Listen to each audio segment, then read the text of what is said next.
Strap in, kids. This is gonna be a good one. Okay, so Disney Star Wars is crap. And water is wet, and the skies are blue. Okay, I'm only stating common knowledge here. For the past several years, people much smarter than me have elaborated on what the Star Wars franchise has become, and what it has become is unmitigated disaster. Failures at the box office, TV shows that nobody's watching, toys rotting at store shelves. If 10 years ago you told me that Star Wars would be in such a pitiful state, I would have shrugged and asked if you were already a member of the Church of God Emperor Rich Evans, because I have my priorities straight.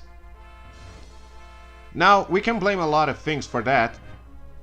Well, mostly her, but also directors with no long-term plans and producers who see no reason to improve on quality when jangling a key in front of their stands seems to be working fine.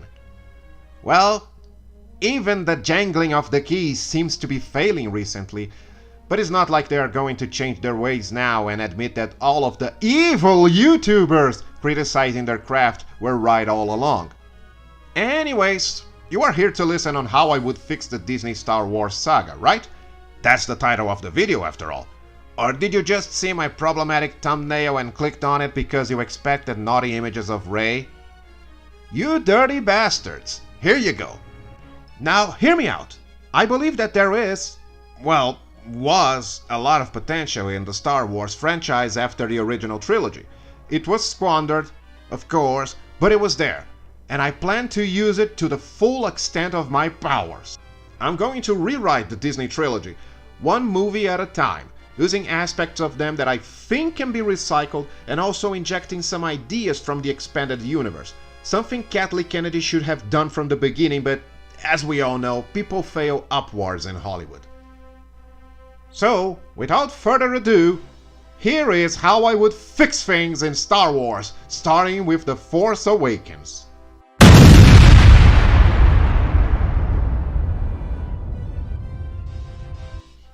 The Force Awakens is a bad movie. It's just a rehash of A New Hope with more dumb and lazy in it. But again, a lot of it can be reused. For starters, I'll use Finn, Rey, and the First Order. The Starkiller base has to go because we don't need Death Star 2.0. Also, say goodbye to Kylo Ren, possibly the worst villain Star Wars ever produced. Well, second worst villain Star Wars ever produced. And let me tell you right now, this is not a jab at Adam Driver. I think he's a great actor, really. Have you seen Marriage Story? He is amazing in that. Dude has to pretend that he was married to Scarlett Johansson and no longer had the hots for her. Scarlett Johansson! Driver deserved an Oscar for pulling that one. Nevertheless, Kylo Ren sucks. No matter how good Adam Driver is as an actor, there was only so much he could do with that crappy script. Star Wars deserves a better class of Sith Lord. Now, how about we start by explaining what the hell the First Order is? Well, when the Galactic Empire fell, that event probably left a lot of people feeling disgruntled. Politicians and businessmen who grew in power and fortune as they served Palpatine and now were seeing their entire lifestyles crumble because of some pesky rebels. Well, imagine all these powerful people joining forces and fortunes to start their own political party, the First Order, ready to serve the legacy and memory of the Empire. Now, the New Republic is not perfect, far from it. It's incompetent and corrupt. Sure, it makes for a thrilling story when an evil government is taken out by a group of whipple-snapping rebels, but those same rebels who were great at killing stormtroopers and blowing up military facilities might not be very efficient at running the economy.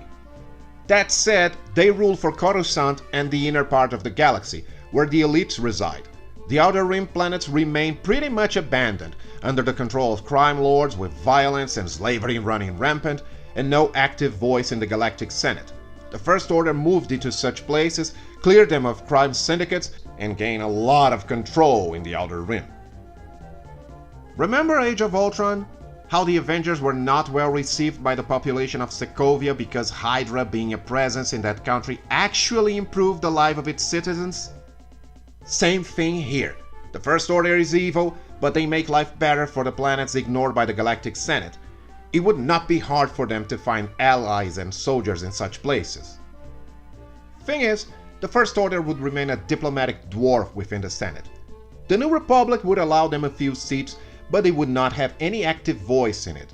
That would change with the rise of a new leader for the First Order, someone intelligent and charismatic who would move the party towards more militaristic methods, since being democratic wasn't really working out for them.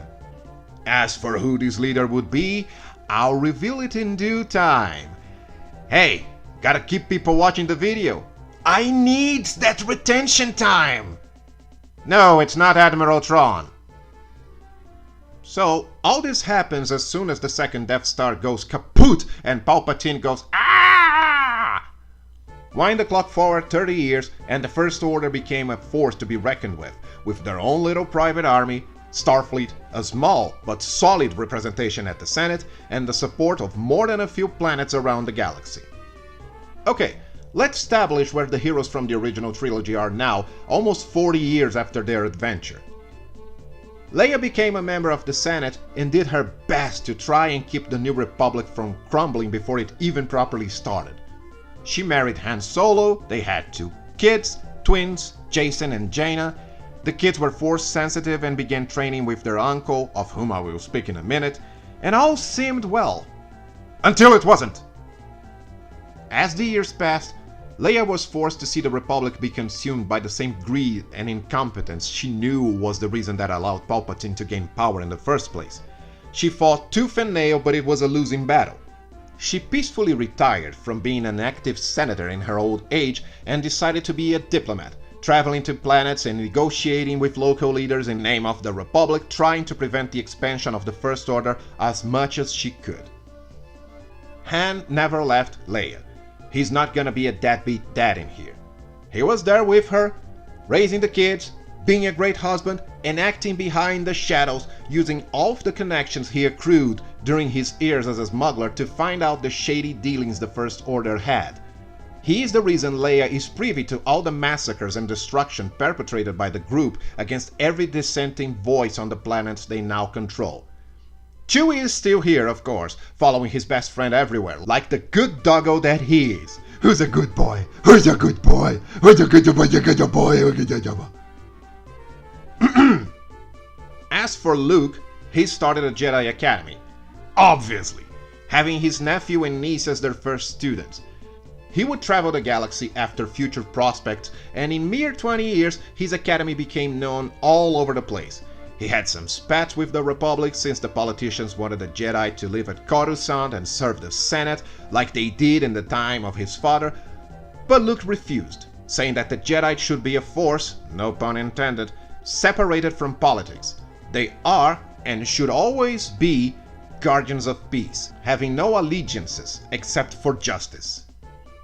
Obviously, Luke's stance got him in hot water with the Republic, and he was also in the First Order's crosshairs. Dude literally blew up the Empire's greatest achievement, and he was the reason why Vader decided to play javelin throw with Palpatine's wrinkled ass. Of course the fellas from the First Order would have a few choice words to use with him, most of those starting with an F. But anyways, now that our players are in place, let's start the game. This is how I would fix Star Wars The Force Awakens.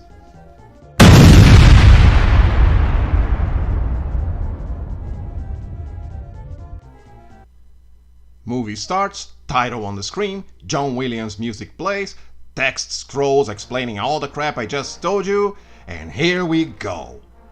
Our adventure begins with a calm night on a plane. 2 teenagers wearing Padawan robes are out and about. A boy and a girl. They are frolicking around, the boy trying to kiss the girl and she playfully refusing, laughing all the way, telling him Jedi should not get into romantic attachments, and the boy answering that their master used to be married. Anyways, the scene establishes that there are Padawans in this new age, therefore there are Jedi too, and that whoever, Luke, might be the master of this new order, he changed things, so Jedi no longer have to rely only on their hands for love. The boy and the girl fall on the ground joyfully and start kissing. Ah, young love. But then, the girl suddenly stops because she heard something. The boy responds that he didn't hear anything and goes back to his business because he's more interested in finding out if the girl's carpet matches the color of her lightsaber. The girl, however, insists she heard something. Then, we see modern TIE fighters flying close to the ground, and the girl tells us that they are flying towards the Jedi Academy temple. The young couple gets up and starts running towards their home. Next, we see the TIE fighters carpet bombing the temple. Padawans, both human and alien, scatter in panic as their home is destroyed. Chaos, destruction, bodies flying, until we see one figure dressed in black walking through the destruction with confidence and purpose. We never see the person's face. We see close-ups of his boots, shoulders, and back. The figure stops at the entrance of the Jedi Academy as the TIE fighters drop bombs around him, but none manages to hit. He lifts a mechanical hand, stops a TIE fighter in midair, and pushes it towards another, destroying both in the process. Then he lifts an enormous boulder from the ground and hits another TIE fighter with it. One of the ships bravely flies towards him, shooting, like Batman did with the Joker in the 1989 Tim Burton movie, but the figure just stops the ship midair and we can see it being crushed by an invisible force. A few other ships land amidst the confusion and dozens of stormtroopers come out, shooting everywhere. The figure ignites a green lightsaber and fights valiantly against the stormtroopers. I mean, he fights epically, slicing soldiers with his blade, using the force to knock down an entire platoon and to catch a rocket fire at him in midair and guiding it towards another platoon. It's awesome! Suddenly, we follow one individual stormtrooper who has a clear shot on the figure but hesitates. The trooper is breathing heavily as he does, and the figure then notices him. The stormtrooper is frozen and the figure looks at him, removes his hood, and we see it's Luke Skywalker. Of course it is Luke Skywalker. Who else would it be? Your mother? Luke stares at the hesitant stormtrooper with curiosity when he notices another transport ship arriving, one of those that looks like an inverted Y. It lands. Another platoon arrives, but they stand in lines to each side of the exit, and we see an ominous figure coming out of the ship. Now, this is gonna be our main villain for the movie, the modern equivalent of Darth Vader. What Kylo Ren should have been. So we need to make him intimidating, not some dude wearing black with a toilet bowl on his head. No, we need him to be an image of pure evil. So I'm going to draw inspiration from a character that was born in the expanded universe, may it rest in peace, Lord Nayax. If you don't know Nayax, he's a very powerful Sith Lord who suffers from the 1990s school of overdesign so common among characters from the era, like everyone from Image Comics, really. I mean, dude is described as being 3 meters tall and having lightsabers sprouting from every articulation of his body. No, I'm not kidding, look at this. So let's use what he has that is good and leave his more Rob Liefeldian attributes in the past, shall we? Rob Liefeld, love you, man. Your podcast is awesome. For starters, our villain won't be a giant, but will be enormous nevertheless. Instead of a goofy suit bought on Hot Topic, put him in power armor, like the ones we saw in the Fallout Amazon series. No capes either, nothing that might be seen like an accessory born of tradition or fashion. This dude is all business. To show the pure terror this guy inspires, even among his troops, make the ground tremble a little at his every step, and have all stormtroopers still alive at the ground scatter and open way for him as he moves. The ones who don't are crushed beneath his feet. He walks until he stops in front of Luke and says 2 single words. "Hello, Master," he says, full of sarcasm. Luke doesn't answer, just stares at him defiantly. The enormous figure continues. "You know why I'm here. The Star Forge." Yep, we are going there! So, if you didn't play Star Wars Knights of the Old Republic, the Star Forge is basically an ancient space station capable of building entire fleets of ships and an unlimited supply of battle droids in a very short period of time. This is what the First Order is after in this story. After decades of scheming and asserting political power in certain regions, they found out about the existence of the Starforge and decided that taking it over would make them even more powerful than the Empire was at its peak. Anyway, the power-armored Sith stands in front of Luke, who remains silent. He just glares at him and ignites his lightsaber. Again, a green tint reflecting on both of them. The figure steps back and ignites two blades, red from his wrists. Imagine Baraka from Mortal Kombat, but with red energy blades. Not unlike the ones on Fulgor from Killer Instinct. I like fighting games. Sue me. Anyway, Luke and the giant fight, and in this battle we see the difference in their styles. Luke fighting with finesse, the Sith Lord fighting with absolute brutality, mixing his blade swings with blaster shots from his armed wrist cannons, which hit his soldiers when Luke evades them. After a while, we can see Luke starting to pant. "You have grown old," the figure says as he continues his rampage towards Luke. They cross swords for a little longer until the figure attacks with both of his blades. Luke blocks him and is brought to one knee. They measure strength, but we can see that the enormous figure has the advantage, until he manages to slash both of Luke's arms off, just like Daddy Dearest did to Count Dooku all those years ago. And now, the Sith has Luke at his mercy. The villain then puts both of his blades in Luke's neck and speaks once again.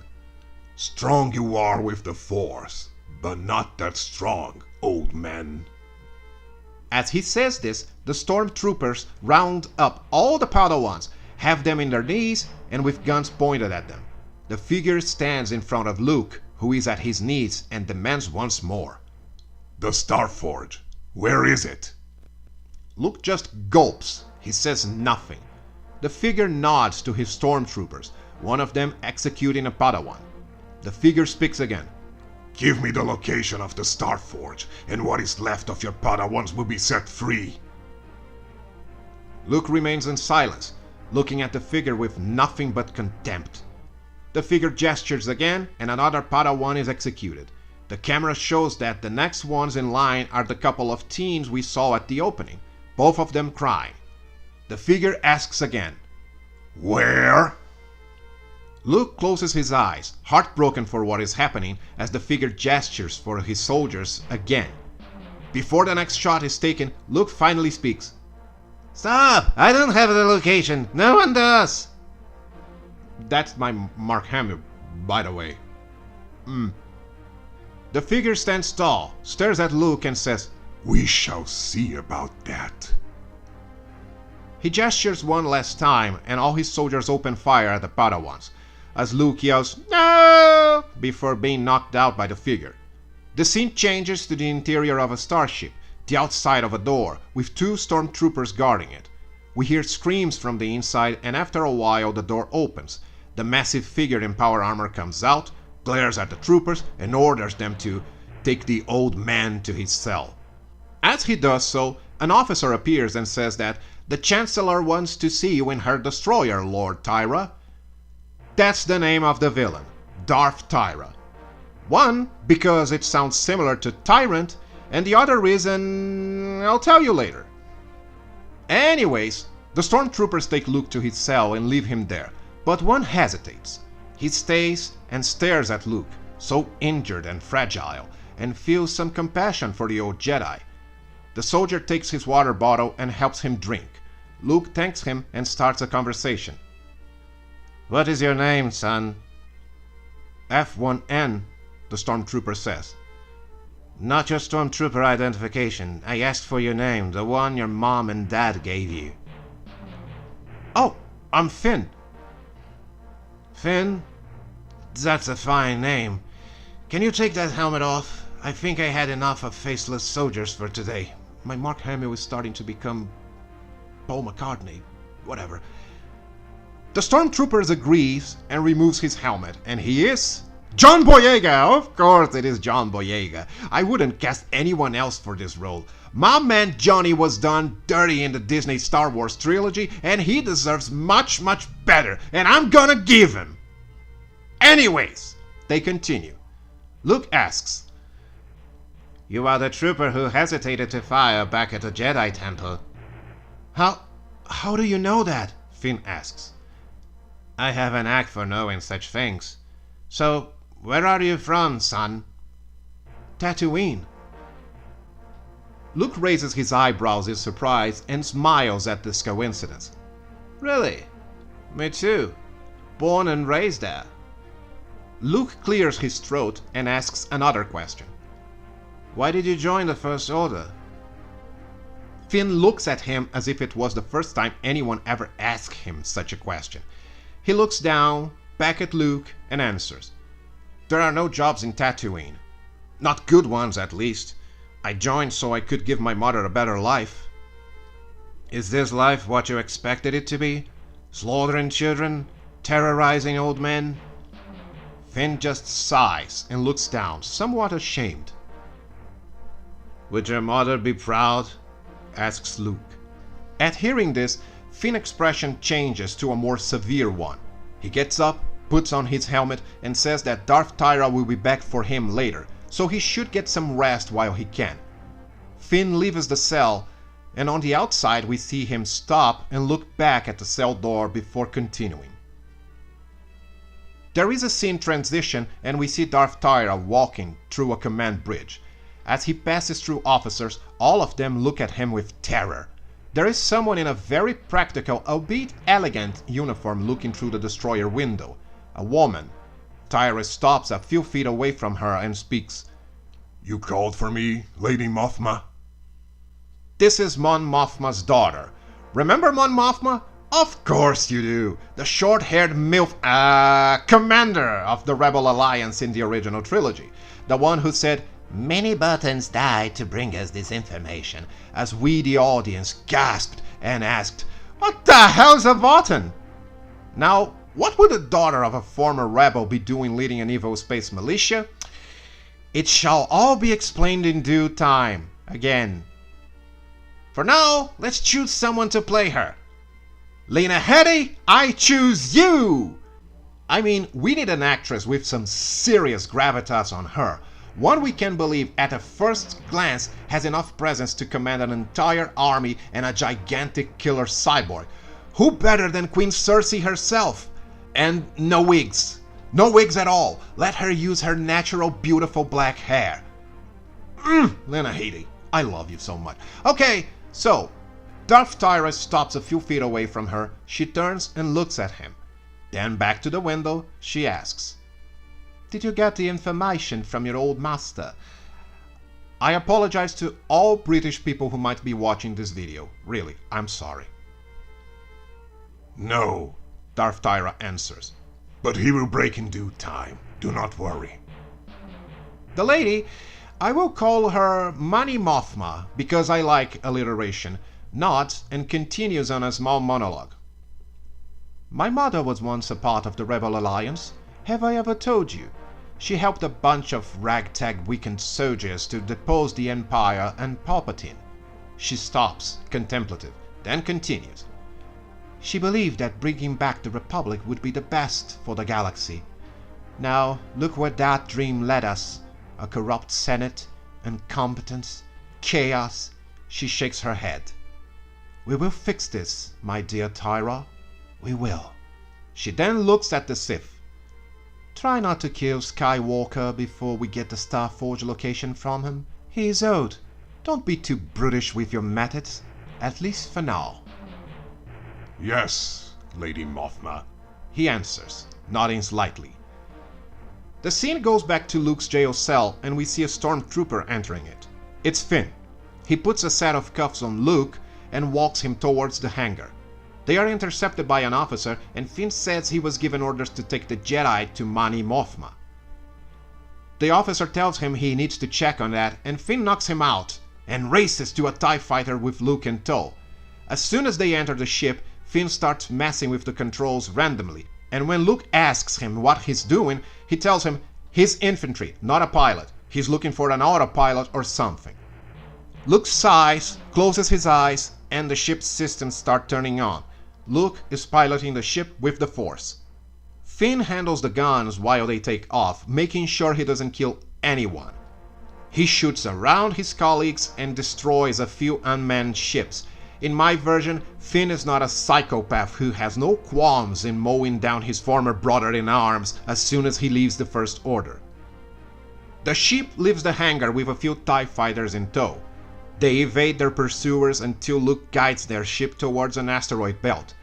In there, the other TIE fighters are crushed by asteroids and Luke and Finn manage to escape. Luke is fully concentrated, and even though Finn asks him where they are going, the old man does not answer. The next scene, we see they have landed in Tatooine. No Jakku in here. If we're gonna use a desert planet, we're going for the OG one. Luke is sitting at a rock, trying to rest a bit, while Finn is raging at him. Tatooine? You brought us to Tatooine? Really? Couldn't think of anywhere else in a hurry. This is the first place they're gonna look for us. Don't worry, Tatooine is ruled by the Hutts. They will stall the First Order until we manage to get out of this rock. Oh, and how are we gonna do that? I have a friend here who can help us. A friend? Oh, that's great! You have a friend! Luke doesn't answer. He just stares at Finn, leaning his hand to the side and asks, "Why did you rescue me?" Finn freezes, takes a deep sigh, puts his hand on his waist, and without looking at Luke, he answers, "My mother. If she was still alive, she wouldn't be proud of me." Luke smiles at him, satisfied with his answer, and gets up. He starts walking and tells Finn to follow him, that his friend is in Mos Eisley and they have a long walk to get there. Scene transition, we see Mani Mothma at the bridge. Darth Tyra appears behind her. He tells her that Luke escaped and that they tracked the TIE fighter that was stolen to Tatooine. She nods and tells him to go in pursuit, but to remember to keep Luke alive until he is no longer needed. Scene transition. Again! We are back in Tatooine, now in Mos Eisley. Luke and Finn are walking through a crowd. People stare at them both, Luke because he's wearing Jedi robes, Finn because he is in a First Order armor. Finn asks how Luke knows that his friend will help them or if he's even alive. Before Luke can answer, he notices that all the people around him have scattered and that they are now surrounded by what are obviously a bunch of miscreants. I like this word.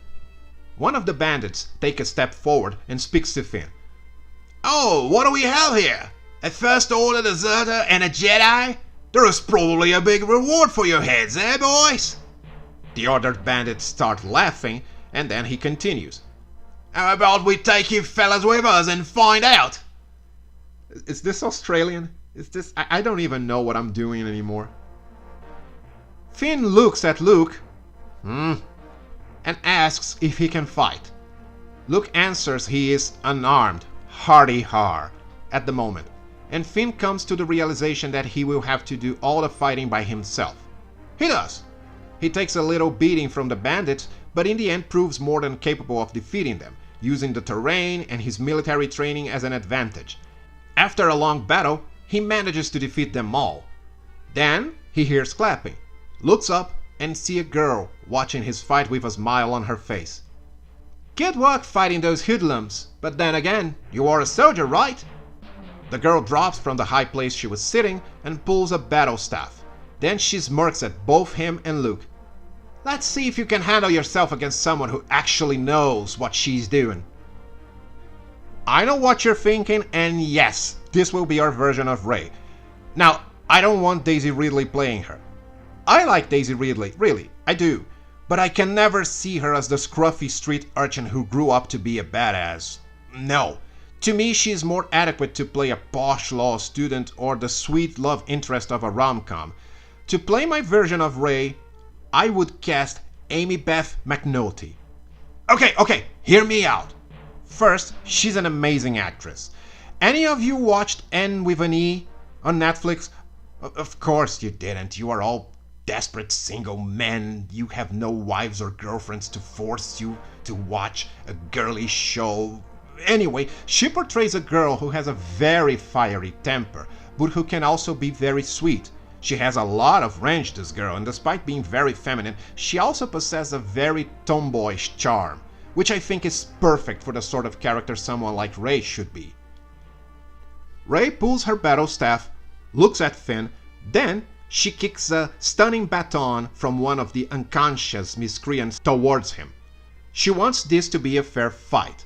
By this act alone, we find out she's just despite being a criminal. They fight and she gives him a tremendous workout.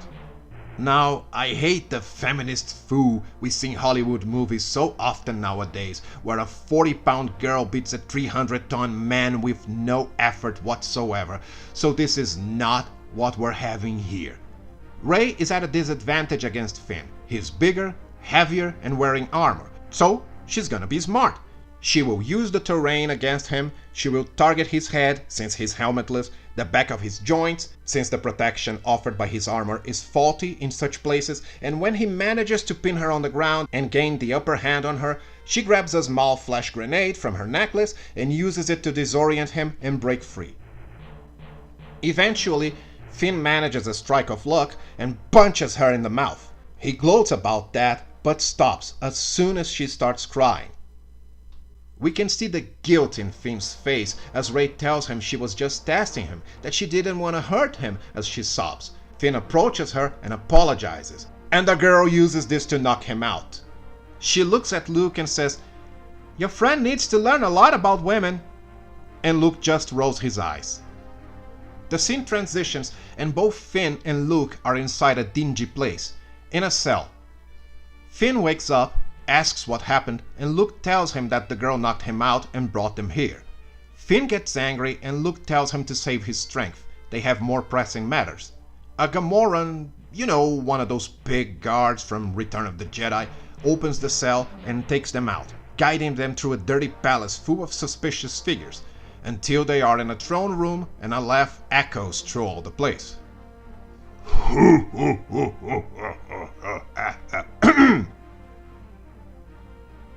This was cringe. It is a hut! Not Jabba, of course. Another one. Let's make it female and color it purple so there is no confusion. The hut laughs, and we see Rey sitting next to its throne with a smirk on her face. Luke and Finn stare at the hut, Finn looking apprehensive as Luke glares defiantly. The hut finally speaks and says, "You haven't changed an iota, old friend." Of course, the thing says in his own language with subtitles. You know how this goes. Luke opens a smile and answers, "It's good to find you in good health, Luta." Finn has a confused expression and looks from Luke, to the hut and asks, "Wait, is this your friend?" The hut laughs once more and says she has a debt of gratitude with the Skywalker family, since they killed Jabba and allowed her to rise in power 30 years ago. The hut laughs again and asks, "I see you met my daughter, Rey." Luke answers, "We did. I trust she takes it after her father." The hut laughs and so does Luke, which shows they have a very casual relationship. Finn looks at Rey with a frown, and the girl just winks at him. Luta the Hutt asks them what they are doing in Tatooine. Luke answers they are fleeing from the First Order and need a ship, and perhaps a new set of arms. That's when he shows her his stumps. He says that she can keep the TIE fighter they stole for parts or whatever she might need. The Hutt nods and laughs, saying that Luke always brings her amazing presents. She turns to Rey and tells her to take Luke to the medical bay while she finds a new transport. Scene transitions to the medical bay, where a medical droid is taking the final touches on Luke's new arms. Ones made to look like real ones because CGI is expensive. Finn enters the place in a new set of clothes. Rey is there and says, "Looking good. Those clothes fit you better than that stupid armor." Finn ignores her. He just finishes adjusting his jacket and walks to Luke. He asks if the old man is feeling any better. "I am.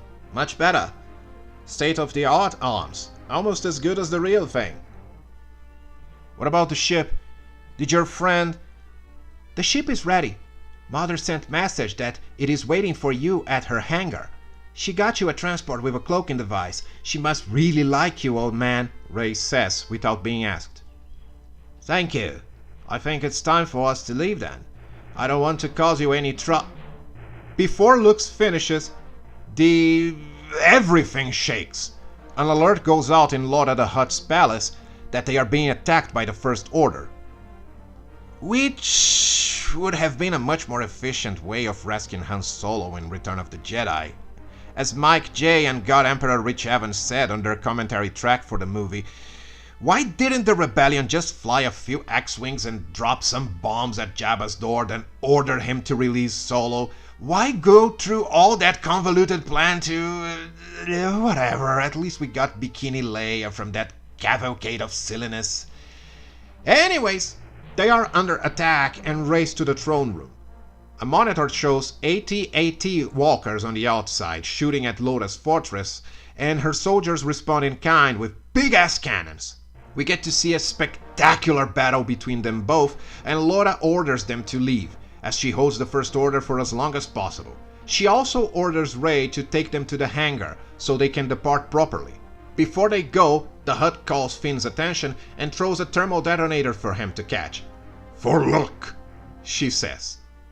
The trio arrives at the hangar as it is breached by stormtroopers who all open fire at the same time against them. Luke, now healed, holds the blaster shots in the air, just like Kylo Ren did in Force Awakens, but in here it will be a more justified scene since it's not a South Park goth kid doing it, but the greatest Jedi of all time. Finn and Rey race to the ship. He tries to start it, but a stray blaster shot damages its engines. Rey runs to fix it as Finn uses the ship cannons to delay the troopers, and Luke enters the transport. As soon as Rey finishes her work, they are surrounded by more troops, and Finn sees no alternative but to take off and leave.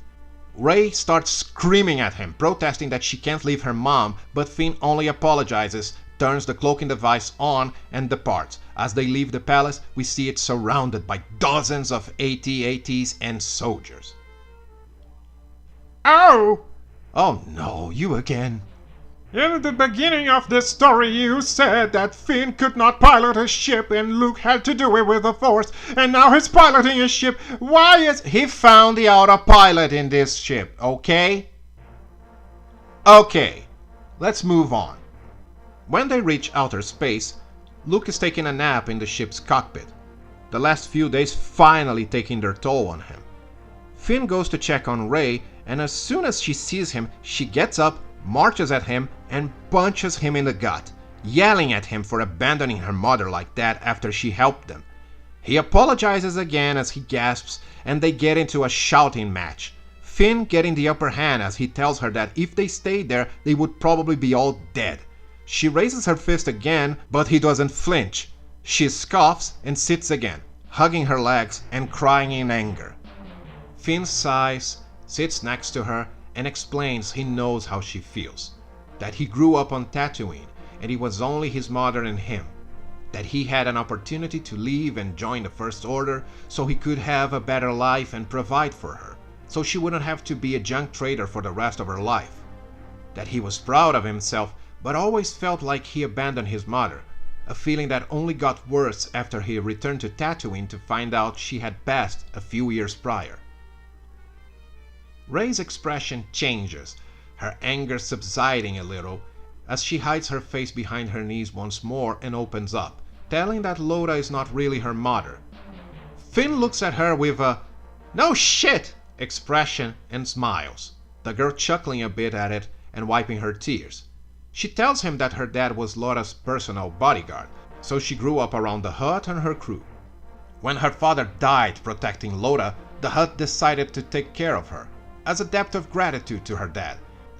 She says that Loda takes debts very seriously and was very motherly to her, which she acknowledges as being uncharacteristic of Hutts. Finn reassures her that Loda is probably okay, that a tough Hutt like her wouldn't be easily taken down by the First Order punks. Rey smiles at him and asks if he didn't used to be one of those punks. He nods, smiles, and answers that he was, but he was also charming and that compensated for it. They laugh together to show they are bonding. Remember bonding? When characters got close and we saw them start to enjoy each other's company? Remember that, Disney? Remember that, Jar Jar Abrams?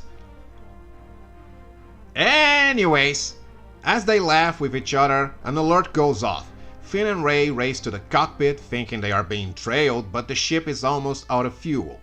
One of the shots from the First Order soldiers must have ruptured their fuel tank, so they need to stop somewhere for repairs. Luckily, they are close to a space station.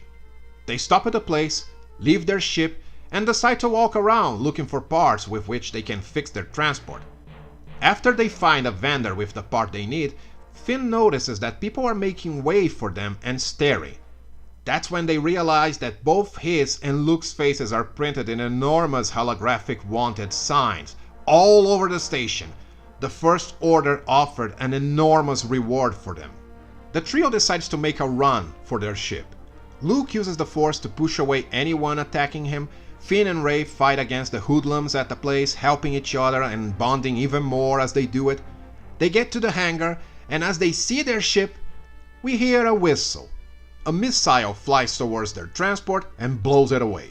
They look to see who shot it, and it's a guy in Mandalorian armor because we need to sell toys based on Boba Fett. Finn and Rey look at each other, wondering what they are going to do now. They look around, Rey sees an unattended ship, and they race towards it. It's the Millennium Falcon, kids! As they enter the Falcon, their pursuers stop.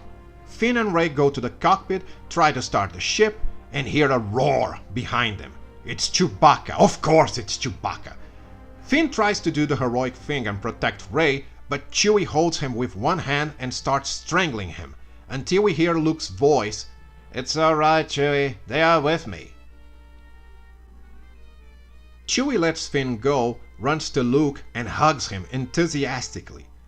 Luke says that he's happy to see him too, when we hear a gruff voice say, At least one of us is. And it's Han Solo, with a beard, because let's face it, Harrison Ford looks like a badass grandpa when he has a beard. Inside the ship, Luke, Han, Rey, Finn, and Chewie are having a conversation. Well, Luke, Han, Rey, and Finn are having a conversation. Chewie is just there, happily watching them like a good doggo. Anyway, Luke puts them all to speed on what's been happening for the past few days, and Han acknowledges, but is not very fond of the deserting trooper and the Hutt's kid who are now in his ship. The scene makes clear that he's very resentful towards Luke, that something happened between them that soured their friendship. The Starforge. Protecting its location was the one thing you had to do when you blew it. Now you are blowing it again. I'm sorry, Han. Sorry doesn't turn the clock back. Still, I need to get to the Starforge and I need your help, old friend. Finn asks what the Starforge is and why the First Order wants it. Luke explains it is a space station capable of building entire fleets of destroyers in a matter of days, and if the First Order gets it, it's over for everyone. They need to get to it and destroy it before the First Order finds it, and to do that, they need a space jump portal, since the Forge is located outside the galaxy. Rey remembers that the New Republic has a jump space portal, that they could ask them for help. Luke shakes his head, telling they can't trust the Republic. Han agrees with him, showing that even if they are no longer in friendly terms, that is something they do see eye to eye. Finn asks what they can do then, if there is someone else they can ask for help. Han sighs and says he knows someone. They fly to a new planet, a jungle one, the one where they found old Butthole Eyes in The Force Awakens, only instead of being Butthole Eyes here, the character they find is a Hot Togruta, because people online are always thirsty for Ahsoka Tano, and we are going to capitalize on that. The girl is not a warrior nor a crime leader, she's a mechanic, a bit on the autistic spectrum, and she has an army of droids she refurbished and uses as labor both on menial tasks and offering them for mercenary services and as bounty hunters. Also, let's give the girl a name for simplicity's sake. She-Rar.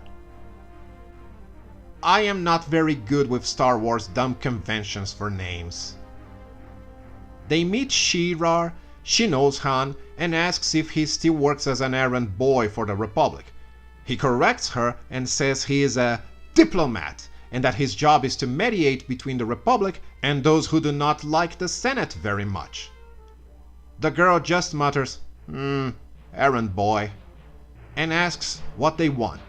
Luke explains they need a jump portal and that they know she has one.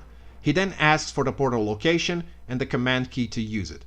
Han compliments that she will be very well rewarded by the Republic for her help. The girl mutters again and tells them that she has a counter-offer. As she says that, all the droids around them point their guns and she opens a hologram with their wanted posters. She asks them to stay quiet until the First Order arrives. Yeah, she's pulling a Lando, and we see Han make a "not this crap again" face. We focus on Rey. She looks side to side, drops a flash grenade, the same type she used to blind Finn when they fought, and amidst the confusion, the four flee. Finn with Luke and Rey with Han. Rey and Han find shelter inside an old warehouse but are surrounded by battle droids, including some of the old models we saw during the prequels. The girl and the grandpa have no means of escape until Rey sees something that looks like an orange box. She races to it and starts tinkering, with Solo asking, "What are you doing?"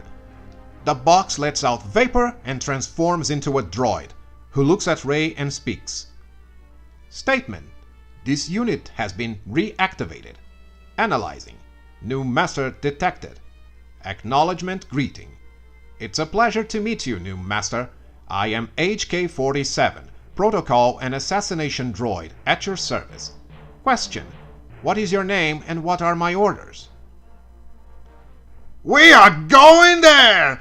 HK-47, baby! Best droid in the business! I really like Star Wars Knight of the Old Republic, don't you know?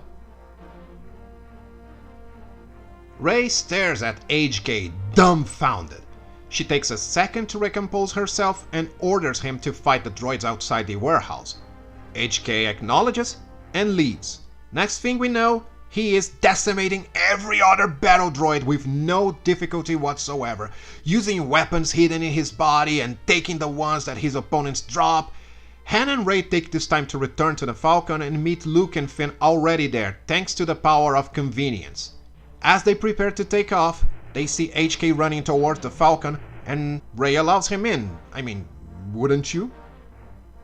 As they talk amongst themselves, they mention the space jump portal and HK says he knows where it is and that he can hack it so they can use it. That the device is located in the mountainous area of the planet, and so they go there. They arrive at the place, a massive installation, think something like the portals in Stargate, only less Egyptian. They land near it, only to see that the First Order got there first. Our heroes get out of the Falcon and are surrounded by the troops. Darth Tyra appears, and as soon as he sees Solo, he exclaims, "Father?" Yeah, Darth Tyra is Han Solo's son.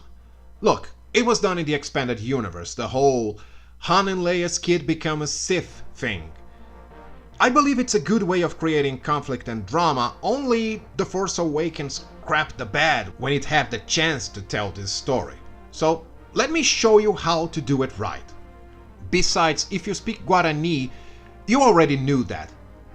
Tyra means son in that language. By the way, Vader means father in German, so I'm just stealing from George Lucas's playbook here. Anyway, Solo smiles at him and says, "It's good to see you, son." Tyra ignores his father and marches towards Luke, ordering him to give him the coordinates to the Starforge. Luke remains stoic. Tyra demands it, telling him that there is nothing more he can do. He already lost, but Luke does not budge. Tyra nods, walks towards Rey, grabs her by the neck, and starts strangling her. He tells Luke that if he doesn't tell him what he wants to know, he will squeeze the girl's neck until her head separates from her body. Han pleads with his son as Finn tries to do something, but is stopped by the stormtroopers.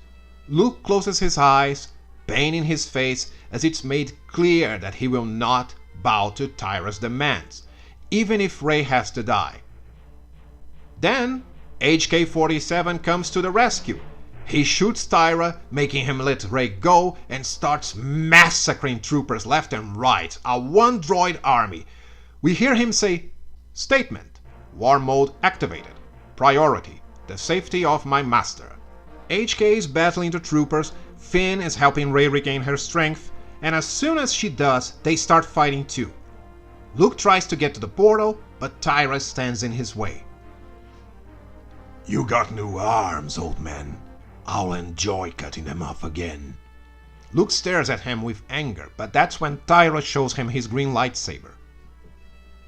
Thought you lost this, old man? No, I wanted to keep it as a souvenir. He throws the lightsaber to Luke, then ignites his own wrist blades. I have bested you once, old man. I will do so again. Luke turns on his lightsaber, and we have another colossal battle between the two. Luke hangs in there bravely, but once again he is no match for Tyra's ferocity. And then the villain disarms him. Well, he doesn't cut his arms off again, but makes the old man drops the lightsaber. Luke falls on the ground, breathless, staring at the blade at his neck, when Tyra speaks.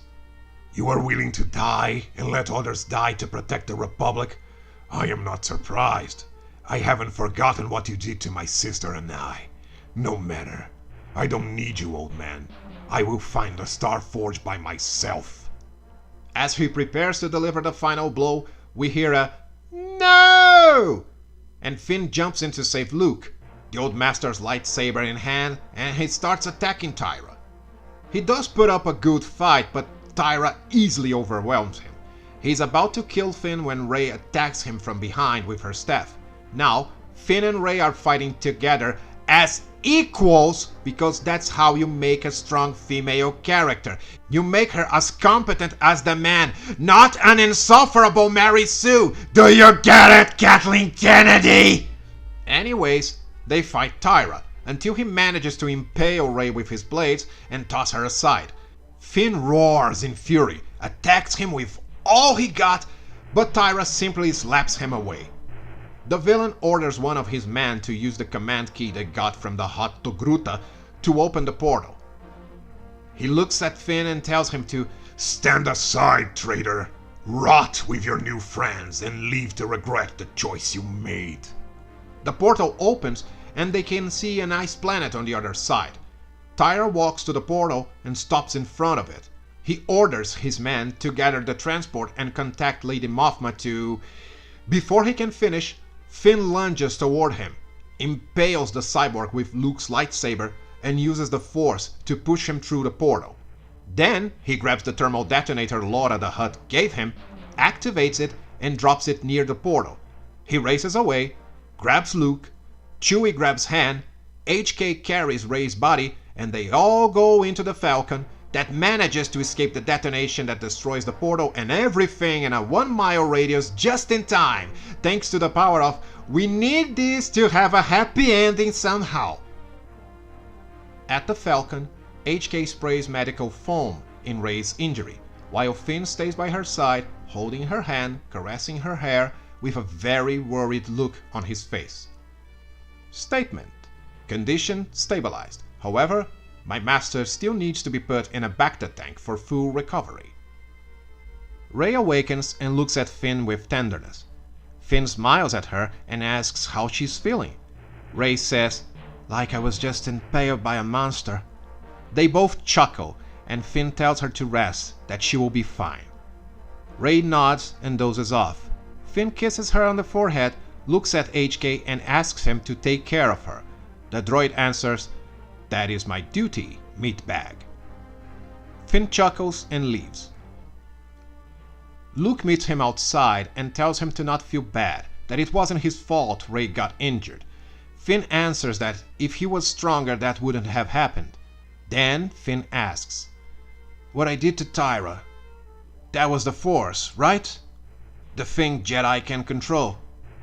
Luke nods in agreement. "Can you train me to be a Jedi? I want to protect her. To protect others.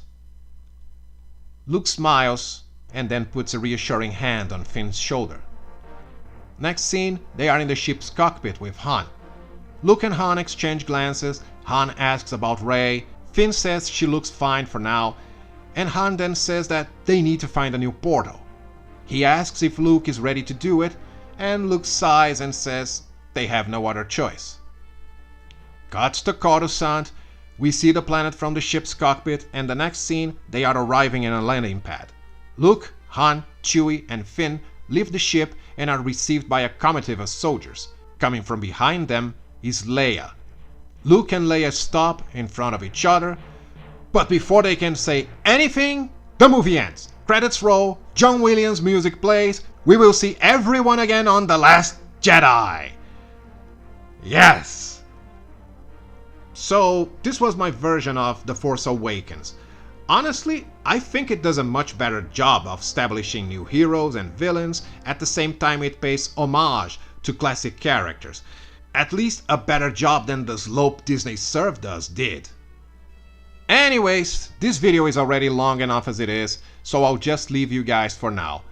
Hope you enjoyed my little experiment, and even if you didn't, thank you for watching, you guys are the best.